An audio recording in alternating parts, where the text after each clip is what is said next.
ભાદરવી પૂનમ મહામેળો 2024 જિલ્લા વહીવટી તંત્ર દ્વારા પાર્કિંગ માટે કરાયું વિશેષ આયોજન। અંબાજી આવતા વાહનો માટે 30 પાર્કિંગ પ્લોટ। વાહનોના પાર્કિંગ માટે પોલીસ રાઉન્ડ ધ ક્લોક કરી રહી છે કામગીરી। અંબાજી ભાદરવી પૂનમનો મહામેળો હવે અંતિમ ચરણમાં છે।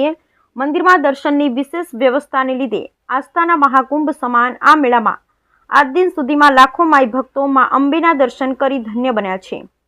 શ્રી આરાસુરી અંબાજી માતા દેવસ્થાન ટ્રસ્ટના ચેરમેન અને બનાસકાંઠા જિલ્લા કલેક્ટર શ્રી મિહિર પટેલની સૂચના અને માર્ગદર્શન હેઠળ મેળામાં યાત્રિકોને સરળતાથી જરૂરી તમામ સુવિધા ઉપલબ્ધ બનાવાઈ છે। ભાદરવી પૂનમના મેળામાં આવતા લાખો પગપાળા સંઘો અને વાહનો સાથે આવતા માઈ ભક્તોને લીધે અંબાજીમાં ટ્રાફિક સમસ્યા ન સર્જાય એ માટે પૂરતા પ્રમાણમાં પાર્કિંગની વ્યવસ્થા કરવામાં આવી છે। અંબાજી આવતા મુખ્ય રસ્તાઓમાં પાલનપુર તરફથી આવતા વાહનો, આબુ રોડ તરફથી, વિરમપુર તરફથી અને હિંમતનગર તરફથી આવતા વાહનો માટે દાંતા રોડ પર 13 પાર્કિંગ અને હડાદ માર્ગ પર 17 પાર્કિંગ મળી કુલ 30 પાર્કિંગ પ્લોટ બનાવી અને ટ્રાફિક સમસ્યા નિવારી શકાય છે। આ તમામ પાર્કિંગ વ્યવસ્થા જાળવવા માટે પૂરતા પ્રમાણમાં પોલીસ બંદોબસ્ત ગોઠવવામાં આવ્યો છે, જ્યારે કર્મચારીઓ રાઉન્ડ ધ ક્લોક ફરજ બજાવી રહ્યા છે।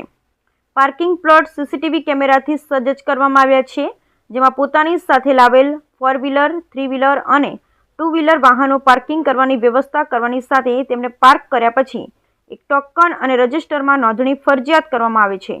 આ કામગીરી વ્યવસ્થા પોલીસ જવાનો, જીઆરડી અને હોમગાર્ડના જવાનો દ્વારા કરવામાં આવે છે। વાહનો સાથે આવતા સંઘો અને યાત્રાળુઓ સુવ્યવસ્થિત પાર્કિંગની સુવિધાઓથી ખૂબ ખુશીની લાગણી વ્યક્ત કરી હતી।